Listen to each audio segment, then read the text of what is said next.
This is great. About half of you were here for a luncheon speech this afternoon that ran only 1 hour and 15 minutes.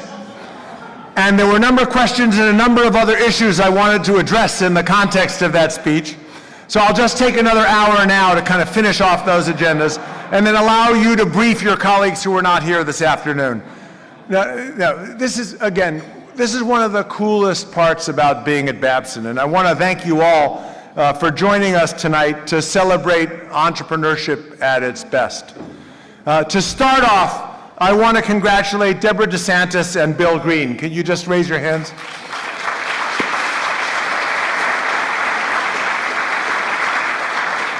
As the newest members of the Babson College Alumni Entrepreneur Hall of Fame. We're thrilled to be honoring both tonight, not only because of their extraordinary accomplishments, but also because these accomplishments speak to the unique value of a Babson education. The single most widely known fact about Babson is that we're #1 in entrepreneurship education. Is there anybody in this room who doesn't know that? Just want to be clear, if you don't, we'll take you off to the side here and we'll either put you through a Kool-Aid test or we'll shoot you. Okay? But there's no question that we prepare entrepreneurs to launch and grow startups differently and I think better than any other school in the world. And what's increasingly becoming recognized, and what hopefully everybody in this room already knows, is that we prepare entrepreneurial leaders to succeed in any context. Within our new institutional positioning, we describe Babson as the educator for entrepreneurship of all kinds. And that's exactly what this evening is designed to celebrate. Our far more expansive definition includes not only startups, but also opportunities for growing existing enterprises, family enterprises, social innovation ventures, entrepreneurial leadership in large corporations, and much, much more. And the Babson alumni that we're honoring here tonight are terrific examples of entrepreneurial leaders who've achieved tremendous results in two very, very different contexts. When Bill Green became CEO, Accenture was already a large company, and he's grown it enormously to become a highly respected global brand. He maintained Accenture's growth by staying ahead of the competition and always by creating something new. He motivated people around him to do extraordinary things, and he personally sets the tone for the company's values, ethics, and culture. Bill applied the same vision and tenacity to education, directing his energy to the advancement of the nation's community colleges. The entrepreneurial leadership of Deborah De Santis occurred in a completely different setting and is equally impressive. As president and CEO of a nonprofit organization, the Corporation for Supportive Housing, Deborah has been a champion for helping communities throughout the country create permanent, affordable housing with services focused on the array of problems created by homelessness. Under her leadership, CSH has developed innovative programs that increase the impact of services to help the homeless become independent. Deborah has been unrelenting in pursuing new ways to broaden the reach of these services, bringing them to many more people at risk. Deborah and Bill are remarkable entrepreneurial leaders who exemplify Babson's standard for entrepreneurial leadership, creating both economic and social value everywhere. We could not be prouder that they are stock from Babson College.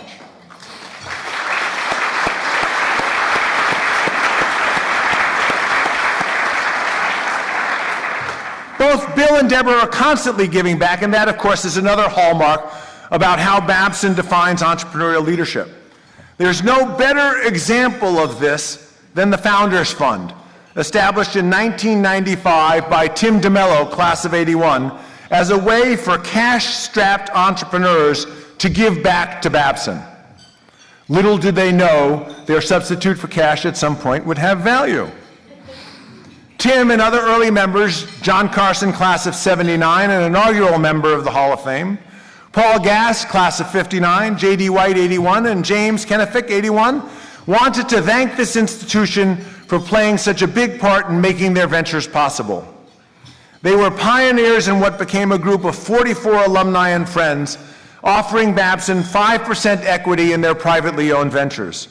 And as these companies experienced liquidity events through public sales or acquisitions, Babson College, 15 years later, has realized over $3.3 million from their efforts.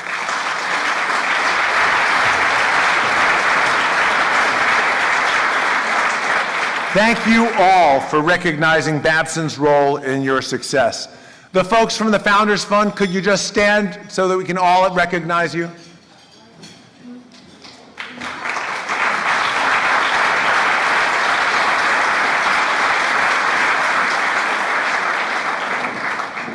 Inevitably, another thing you've heard, in addition to we're number one for entrepreneurship, is we're entering the last 14 months of a capital campaign. And we'd like to encourage all of you who are involved in early stage ventures to consider giving back to Babson through the Founders Fund.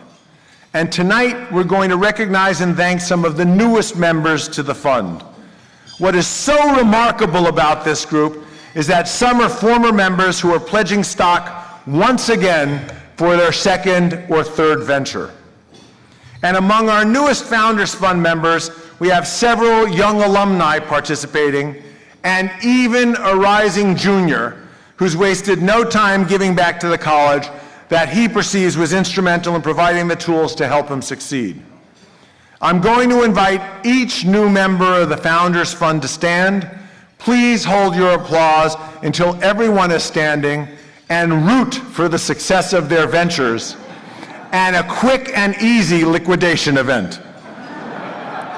Once again, Tim DeMello, class of '81 with Ty Garrison Properties, LLC. Tim. Gabriel Schillinger, class of 2012, Decade Worldwide. Mike Sepso, class of '94, Major League Gaming. And Dan Marcus, class of '07, Jim Vara.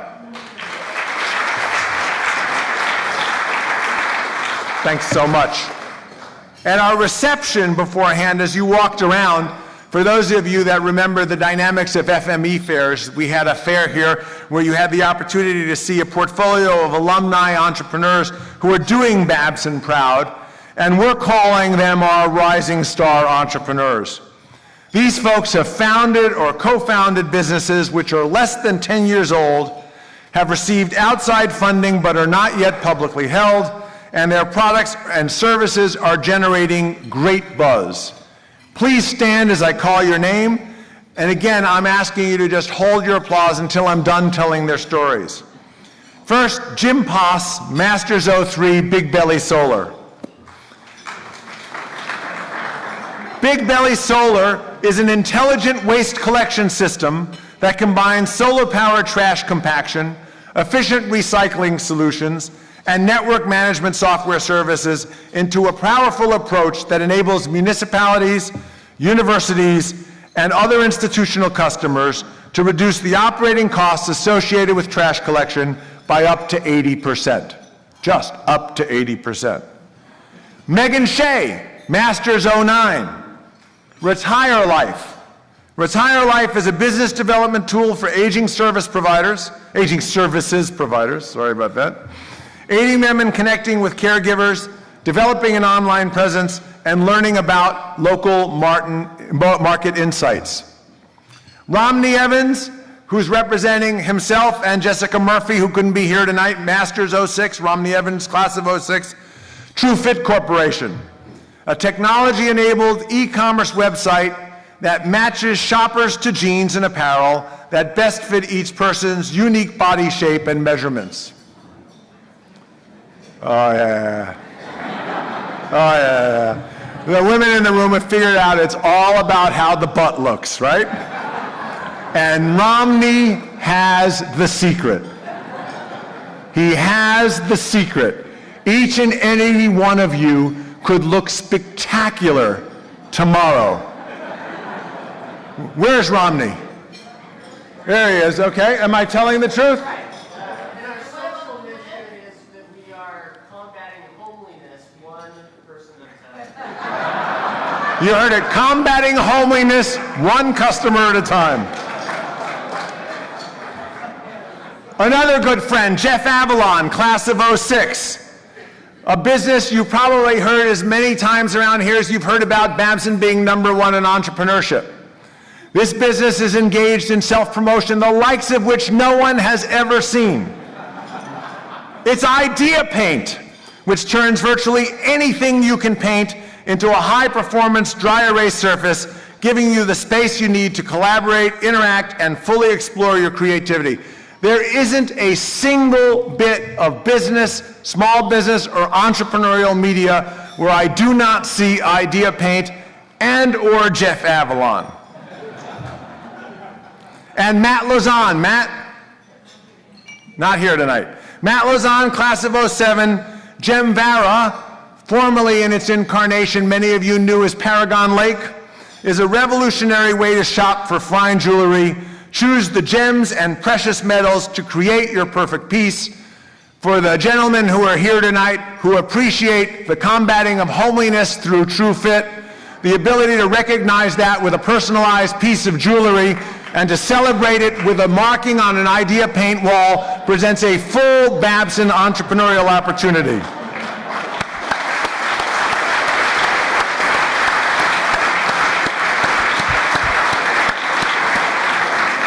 Thanks for being here tonight. In fact, Babson entrepreneurs are receiving recognition everywhere we turn. I talked a little bit about this afternoon.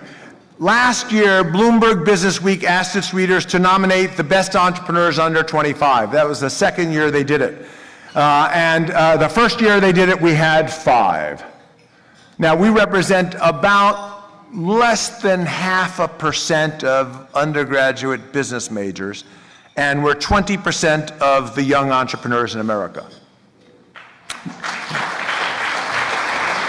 Year two, demonstrating the power of Babson, we had 5 out of 25 again, 20%. We're still not a significant blip on the radar screen of the size of undergraduate business institutions. And at that point, we started raising the questions of whether there was something in the water here that people didn't quite understand that was an adjunct to what went on in the classroom. So this year, year 3, 7 of the 25 come from Babson.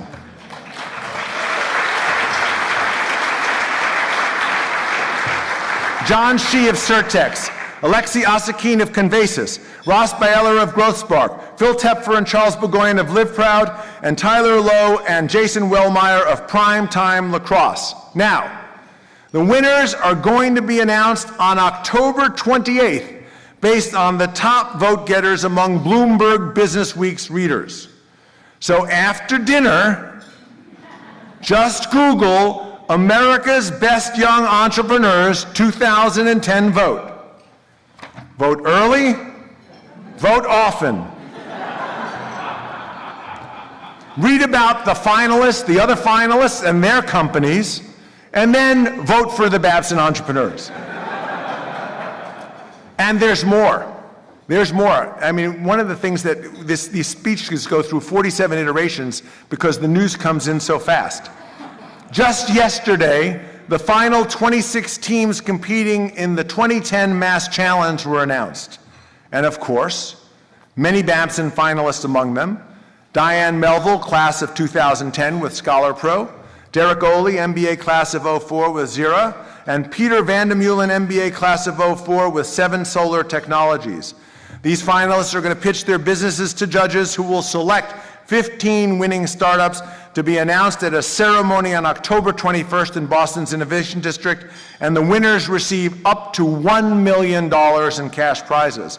So stay tuned. And anything you can do to influence that process would be deeply appreciated as well. Some of our graduates are applying their entrepreneurial leadership skills to the world's most challenging problems, addressing poverty and unemployment through entrepreneurship. Ben Cox, class of 2010, and Chris Smith, class of 2009, left last month for Rwanda to launch the Babson Rwanda Center for Entrepreneurship, made a 2-year commitment at $12,000 a year to establish Babson's beachhead in Rwanda to work for the private sector foundation and build a capability that we significantly hope to expand beyond that which we have. Really build a beachhead in a country that is absolutely committed to entrepreneurship being the core of its development strategy. Just incredibly exciting. And there are many other Babson-educated entrepreneurial leaders in the pipeline that represent a broad array of career interests. We just reviewed the results of our survey of graduates from the class of 2010. And whether their major was accounting, finance, marketing, management, consulting, whether they're going to start a company or be part of another venture, over and over, they responded that their education at Babson has had a tremendous impact on their entrepreneurial leadership skills. Let's just listen to a few of their own words. A finance major says, quote, "It embedded entrepreneurship so deep within my mentality that I became an entrepreneur without even trying." From an accounting major, "A campus filled with students and programs that lived and breathed entrepreneurship has helped me to grow as an individual thinker and allowed me to view new ideas in a new business light."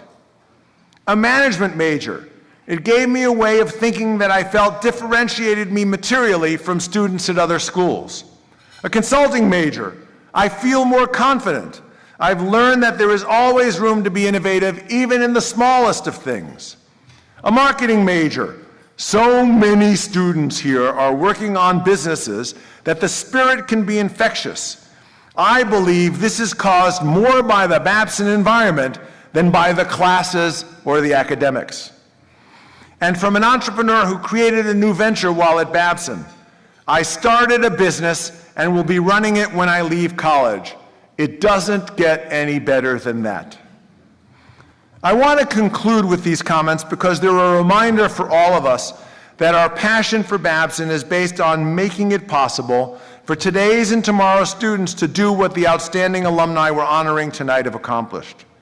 Whether in the corporate realm, the social realm, or some idea that no one else has ever pursued before, our alumni will keep creating something new, and all of us will take great pride in their extraordinary accomplishments.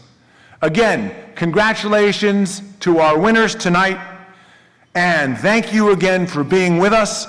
Enjoy your dinner. We'll be back with the rest of tonight's program after meal.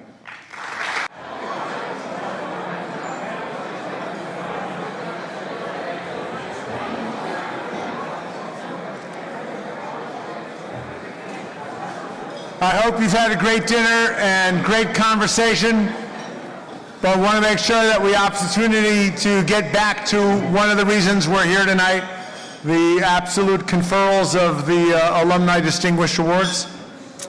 And so to help me with that process, allow me to introduce you to Candy Brush, who's the Entrepreneurial Division Chair, and the Paul T. Babson Entrepreneurial Chair, to join me on stage and take responsibility for the next phase of this event.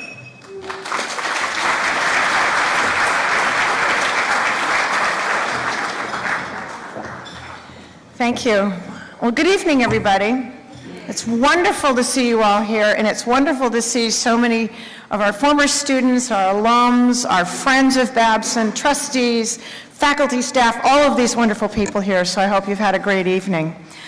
I'm delighted to welcome you to this event, and I also wanted to note that we have two of our previous award winners with us. Our 2009 Alumni Hall of Fame honoree, Carlos Matos. I believe you're in the audience. You raise your hand.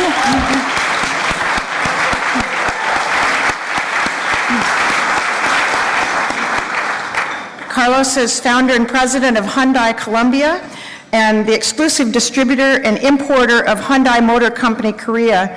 And he's well known for being the best Hyundai distributor in Latin America for 7 years and in the world in 2008. So thanks for coming back.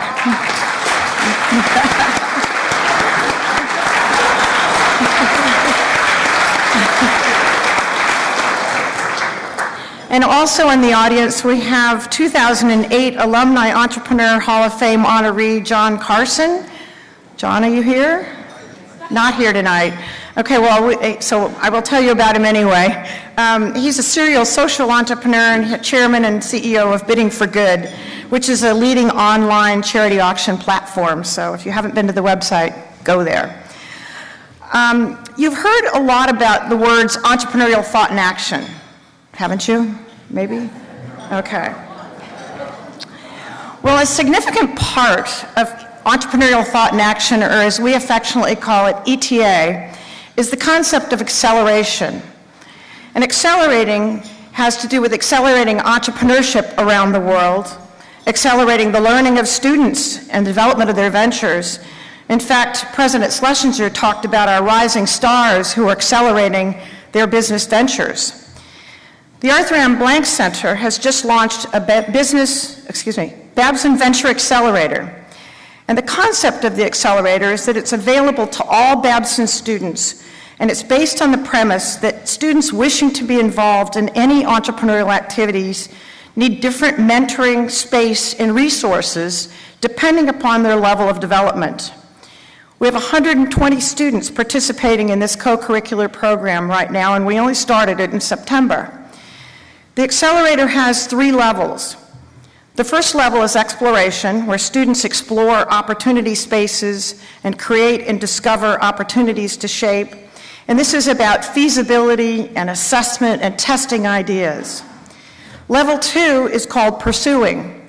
And students have identified a concept. They're working on prototyping, building a team, and proving the concept and developing an entry strategy. To move from level 2 to level 3, which is called Launch and Grow, students do a business planning process. Now, the important part is not about writing the plan. It's about executing the idea. It's about action and implementation. Each level has a different faculty advisor, and I know that one of them is in the audience. I see Caroline Daniels out here. And each of these advisors supervises a group in each of these different phases. And they have different space, different workshops, and different types of support. Now, unique to our accelerator are 3 things. Students have to earn their resources to move from one level to the next through a process of developing their venture, their teams, and their capabilities. The second thing is that all contexts and entry strategies are possible, and we support that with programming. By context, I mean you can be in a family business, in a corporate venture, you can be in a for-profit or a nonprofit. And by entry strategies, I mean that you don't have to start a de novo venture. You can license a business, you can buy it, you can franchise, or you can commercialize a technology. And the third piece is that our accelerator is completely aligned with our curriculum. So the things that we're doing in the accelerator support what students are learning in the classroom.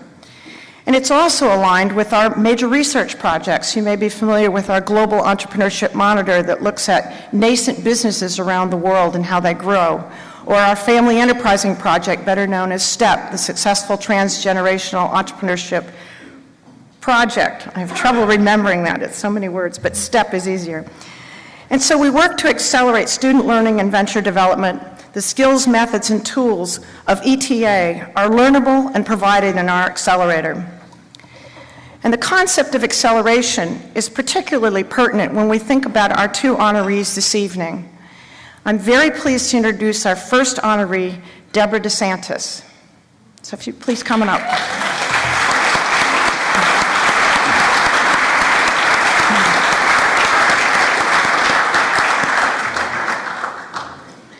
Deborah is a talented social innovator, a natural leader, and she has dedicated her life to pursuit of excellence.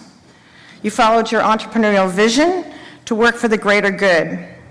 As president and CEO of the Corporation for Supportive Housing, you've helped to prevent and end homelessness by expanding supportive housing, which combines permanent housing with health, social, and employment services. Your work has made an important impact on a national level as well as on a personal level. You've established many supportive housing projects across the country which provide stable living situations for hundreds of people, including veterans, those reentering society from hospitals and correctional facilities, youth, and the elderly. You use business acumen and passion to improve our society and transform lives. Not only did you look below the surface to uncover it and ameliorate the root causes of homelessness, you also mobilized public, private, and governmental partners to take action. You accelerated progress in solving this important social problem. Besides your professional endeavors, you're a member of the steering committee of Funders Together, a network that supports effective grant making to end homelessness, as well as a board member of Real Estate Advisory and Development Services, READS, a nonprofit that builds sustainable communities through innovative real estate development. You've played a critical role in the effort to end homelessness, and we are extremely proud of you here at Babson for your achievements. It gives us great pleasure to welcome you to the Alumni Entrepreneur Hall of Fame.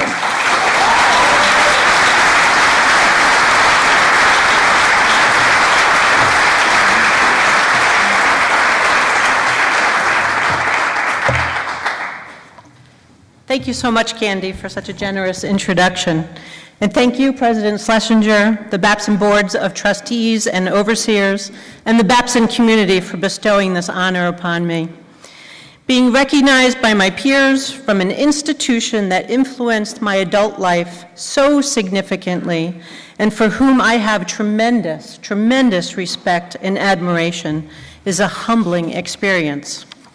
I know I speak for many alumni when I add how grateful we are for your efforts to continue and strengthen the storied legacy of Babson College, especially when it comes to advancing social entrepreneurship and investment. A couple housekeeping items before I continue. Just so you don't get confused between me and Romney, I'm combating homelessness. And President Schlesinger, I gave up on my butt a couple years ago.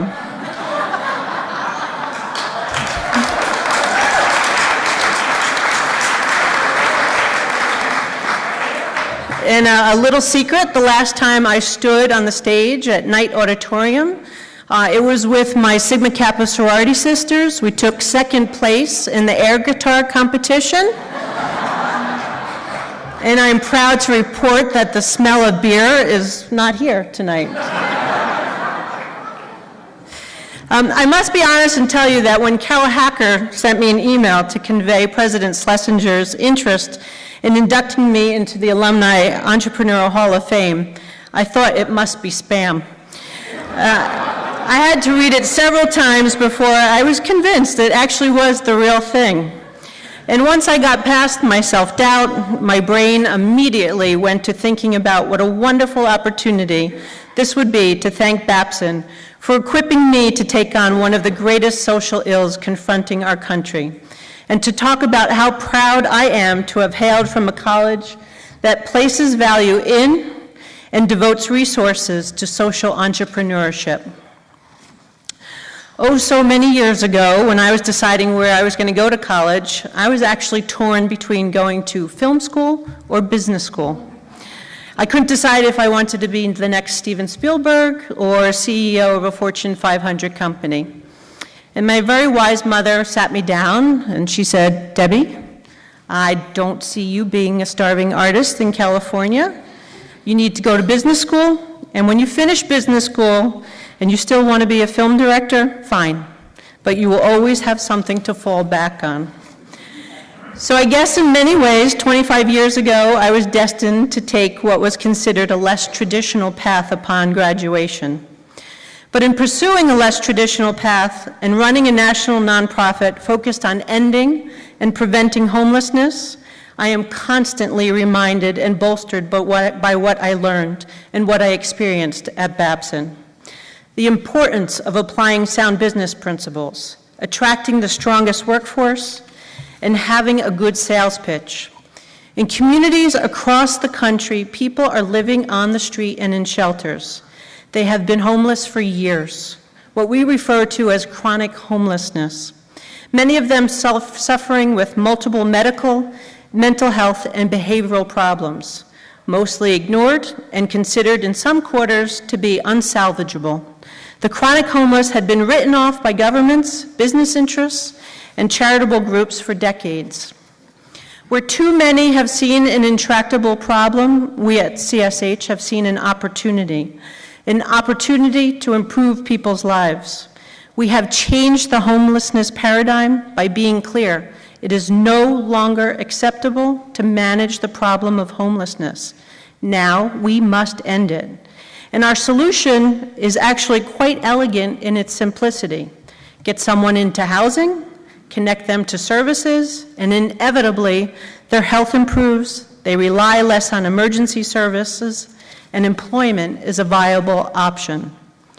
As a marketing and communications major at Babson, I learned the importance of a simple message, a straightforward and compelling sales hook. At CSH, our message is simple. It costs more to leave someone living on the street than it does to have them living in supportive housing. But it's not just about the dollars and cents. Supportive housing provides stability and offers a chance for people to reclaim their dignity and self-esteem. It recognizes that first and foremost, stable housing is critical, for the homeless cannot tackle the multiple issues that accompany their poverty and despair until they have a secure place to live. They also receive appropriate medical and mental health attention, not short-term Band-Aids, but accessible, sustainable therapies that recognize and manage their complex problems.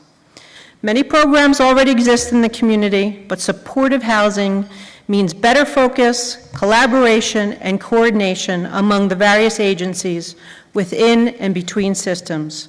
And it all results in targeted assistance that really addresses the individual needs.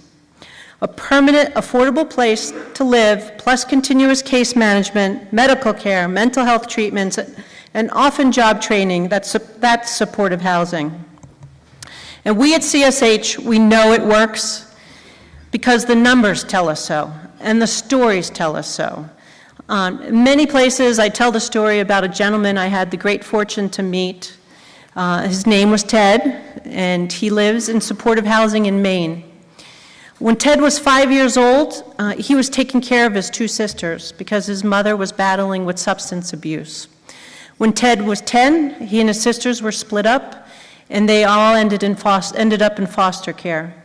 And for years, they cycled between foster care homes. By the time Ted was 17, he was probably in 10 foster care homes. Ted ended up in the street. He battled drug abuse. He called shelters his home. He called streets his home for 17 years. After 17 years, Ted found supportive housing. If I didn't go to Babson College, I'd hear Ted's story and I'd think, okay, Ted was in a shelter. That's good. I'm glad Ted found something. But I went to Babson College and I knew that there was a better solution, a more cost-effective solution. So it's my training at Babson College that wakes me up in the morning and I have a list of things to do, and at the end of the day, things totally change. And I'm good with that because at Babson, I learned that challenges are opportunities. Even in these tough economic times, chronic homelessness is down, and the United States Department of Housing and Urban Development credits supportive housing for significantly reducing the numbers. We've seen a 30% decrease in chronic homelessness in just the past 5 years.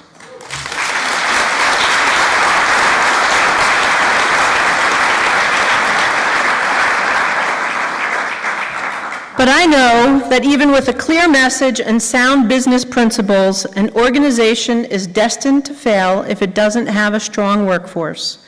On many occasions, I have chuckled thinking about my first introduction to Babson, the campus tour. And on my tour, the tour guide was most proud when he showed us the fishbowl. Anybody remember the fishbowl?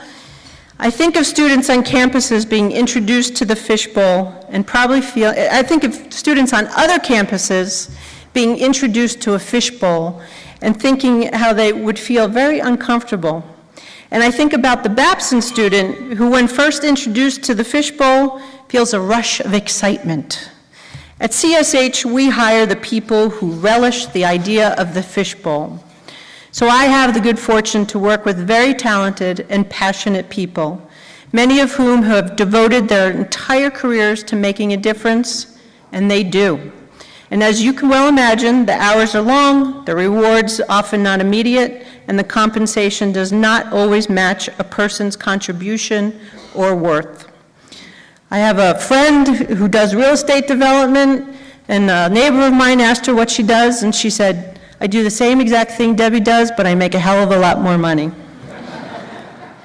Yet these people at CSH, they persevere through some of the toughest challenges because they know their efforts are changing lives and our communities. As Fast Company noted several years ago when CSH won the Social Capitalist Award, ours is a team of entrepreneurs constantly identifying and innovating to find new and better opportunities, resources, and leadership to solve the many people problems associated with homelessness. They are social entrepreneurs in every sense of the Babson tradition, and I am so fortunate to be a part of their energy. Nonprofits have been significantly affected by the downturn in the economy. We have seen nonprofits close their doors. So it is the nonprofits that have a sustainable business model, diverse revenue sources, sound business practices, a talented workforce, and strong board members that have the best chance of surviving and continuing their important work. And we have seen historically that as government scales back on support for the most vulnerable, it is nonprofits that rise to the occasion.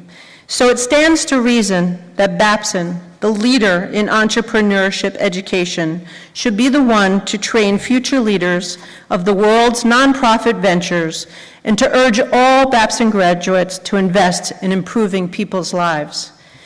Babson taught me that as a social entrepreneur, it is our challenge to dream of things as they should be, and then it is our mission to make them happen. I am so very grateful for having experienced the can-do spirit found in every classroom and corner of this college. I am fortunate today to be with such a wonderful organization that is helping so many, and I am most appreciative that you have honored me and my organization today in such a meaningful way. Thank you.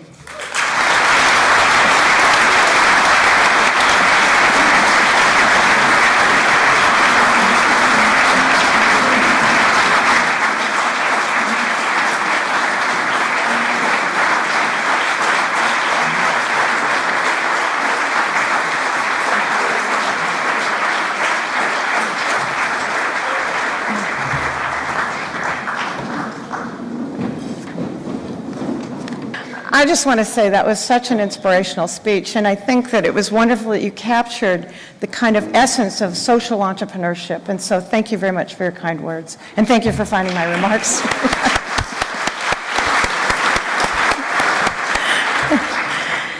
So I'm very pleased to introduce our second honoree, and his name is William Green, and so if Bill would please come up on stage.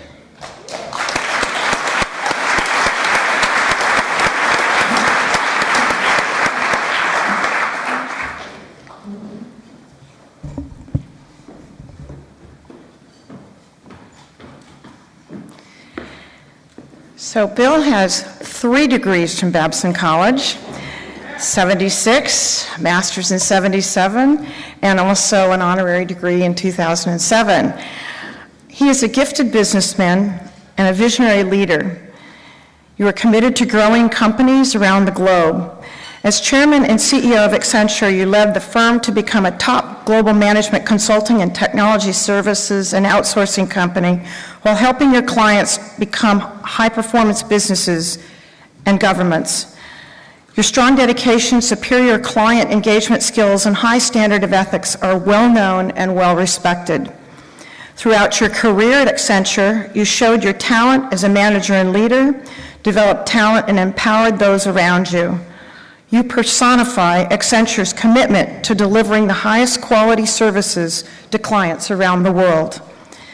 You've generously shared your insights and business knowledge as a member of the Business Roundtable, an association of CEOs of leading U.S. companies where you serve as chairman of its Education, Innovation, and Workforce Initiative. You also bring your perspective to the G100, which is a group of CEOs of the world's largest and most significant companies, to international business and technology conferences. You accelerated the growth of companies and talented leaders around the world. Through your professional endeavors and life's work, you exemplify what it means to be a successful businessman and an inspirational leader. It gives us great pleasure to welcome you to the Alumni Entrepreneur Hall of Fame. Please welcome.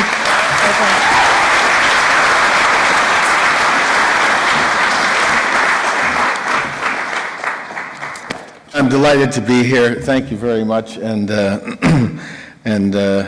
you know, Deb De Santis, I mean, what can you say? I mean, that's making a difference, right? People that change the way the world works.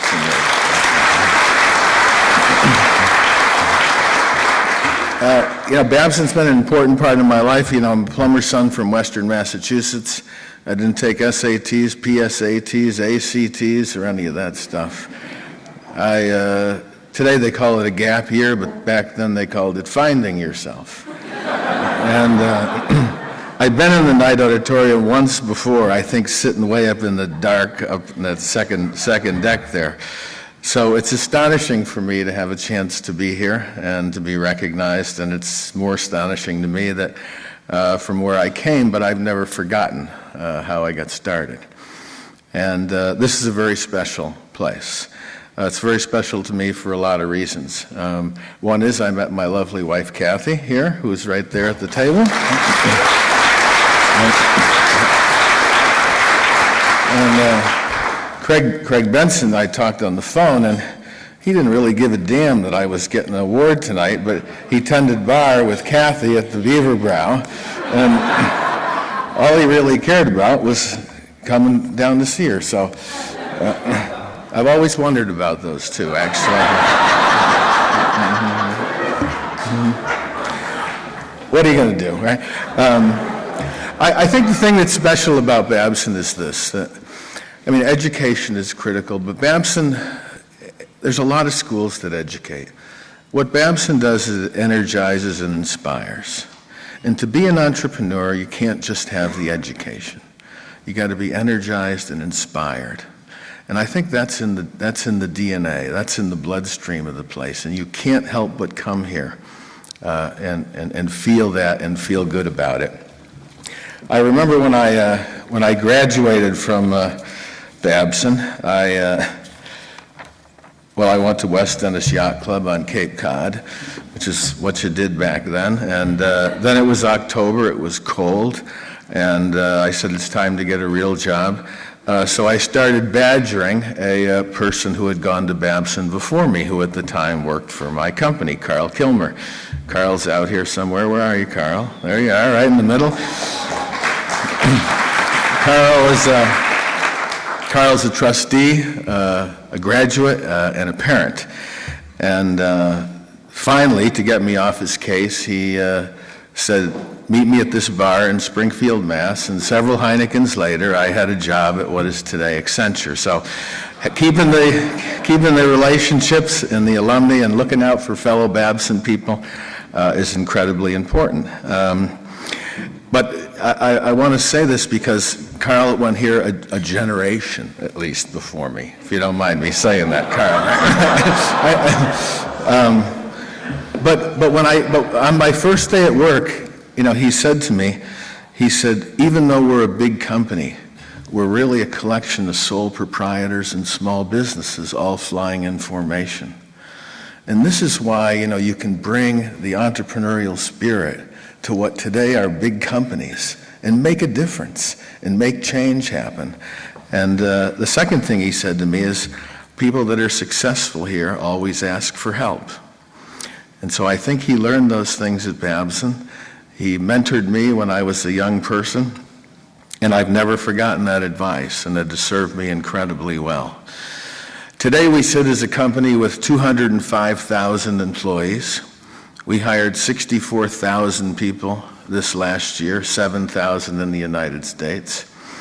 We're a talent company. At the end of the day, talent matters. The companies and the countries with the best people are going to win. But when you're a big company like ours, everyone wants to eat your lunch. And this whole notion of renewing and changing and living with a philosophy that says never be afraid to change, even when you're at the very top of your game, is how you stay a leader.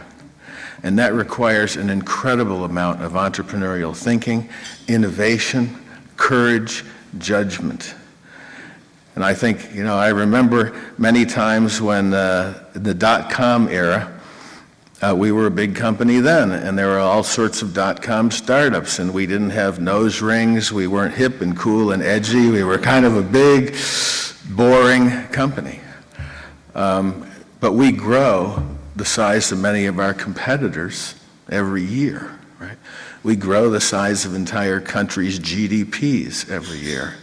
And we do that by having 205,000 employees that are, by their nature, business builders. And I got some of them down here, and so you can say the old guy thing to me in another 10 years when you're standing up here. So I got some of my folks here. But if you look at our company, the table stakes are being a leader and being an entrepreneur, plain and simple.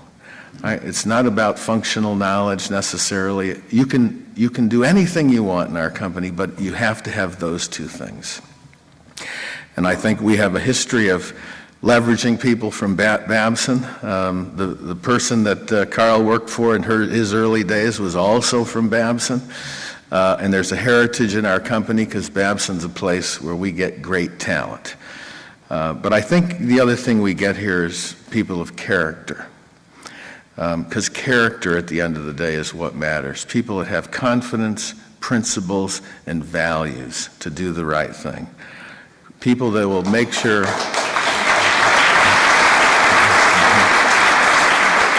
when I think of my Babson experience, I know I got a great education. I know I built confidence and courage. I know I get competent. I know I learned to give a damn. But most importantly is I built my character as a person. And that's an institution that turns out real talent, because those are the people that are going to change how the world works and lives. And I guess I'd wrap up with two things. I think number one, we're at a critical time in our country and in the world. The challenges are huge. They're not going to go away. It's going to take an extraordinary amount of competence and commitment and talent. It's going to take bold thinking. It's going to take a generation of people that have entrepreneurship in their DNA, right, in order to face the challenges that we have in this country and around the world right now. I guess the second thing is education really matters. The companies with the best people win. There's no question about that. It's education everywhere you look.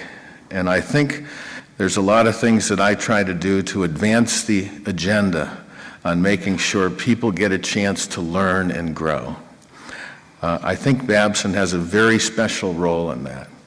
Because again, it's not only teaching people to learn, it's teaching people to contribute.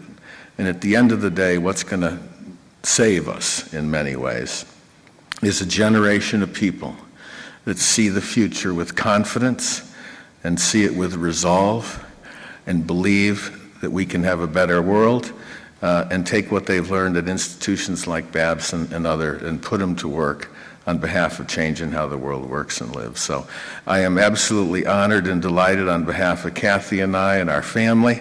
Babson has a special place in our hearts, and we'll be forever grateful for what they did from a plumber's son from Western Massachusetts. So thank you very much.